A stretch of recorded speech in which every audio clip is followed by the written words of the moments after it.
कि जिन उस्ताद गिरामी मौलाना हाफिज अब्दुल्ला रफ़ीक साहिब से मैंने सही बुखारी पढ़ी और अल्हम्दुलिल्लाह जिनको मैंने ज़ुबानी सही बुखारी सुनाई, हमारे इन तलबा ने भी उन्हीं से सही बुखारी पढ़ी है। यानी जो सही बुखारी के मेरे उस्ताद गिरामी हैं वही इन तलबा के भी सही बुखारी के उस्ताद गिरामी हैं। मेरी मुराद हाफिज अब्दुल्ला रफ़ीक साहिब शेखुल हदीस मरकज़ अनस बिन मालिक और शेखुल हदीस दारुल उलूम मुहम्मदिया लोको वर्कशॉप। 35 तलबा हमारे हैं और 12 तलबा हमारे अजीज़म हाफिज मुस्तफ़ा सादिक साहब के मरकज़ रिज़वान के हैं। तो अब मैं दावत देता हूँ हाफिज साद बिन अताउर रहमान अलवी को कि वो हदीस की सनद पढ़ें और उसके बाद गुजारिश करूँगा कि शेख मोहतरम मौलाना कारी सुहेब अहमद बिन मोहम्मदी साहब सही बुखारी की आखिरी हदीस पर दरस देकर हमारे दिलों को नूर से मुनव्वर फरमाएँ। और अब आगाज़ करते हैं हाफिज साद बिन अताउर रहमान। अस्सलामु अलैकुम व रहमतुल्लाहि व बरकातुहू। बिस्मिल्लाहिर रहमानिर रहीम।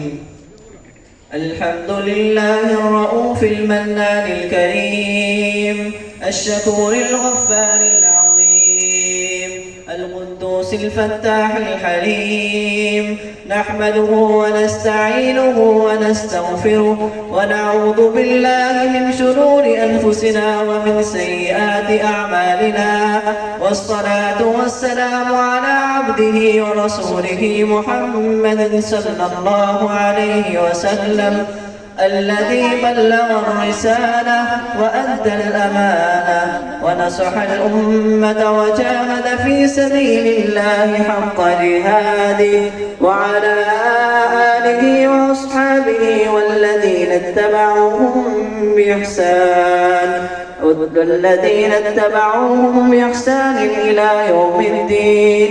أما بعد، قال حدثنا شيخنا الأستاذ عبد الله بن محمد رفيق عن الحافظ محمد بن فضل الدين الجندلبي عن الحافظ عبد المنان الوزير بادل عن الشيخ الكل في الكل السيد نذير الحسين المحدث الدهلوي عن شاه محمد إسحاق الدهلوي عن شاه عبد العزيز الدهلوي عن شاه ولي الله أحمد بن عبد الرحيم عن أبي الطاهر عبد السميع بن إبراهيم الكردي المدني عن إبراهيم الكردي عن الشيخ أحمد القشاشي عن أبي المواهب أحمد بن علي بن عبد القدوس الشنابي عن محمد بن أحمد الرملي عن شيخ الإسلام أبي يحيى زكريا بن محمد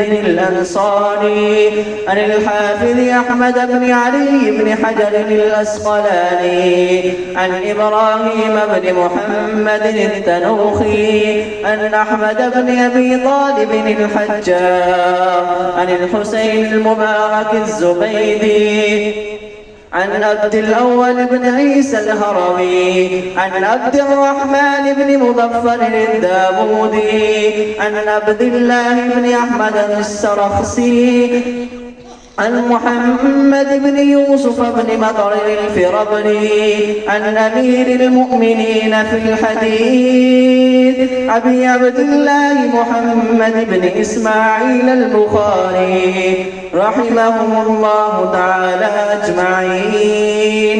قال الإمام البخاري رحمه الله تعالى في جامعه: باب قول الله تعالى: ونضع الموازين القسط ليوم القيامة وأن أعمال بني آدم وقولهم يوزن.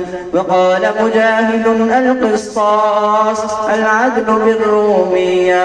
ويقال القسط مصدر المقسط وهو العادل، وأما القاسط فهو الجائر.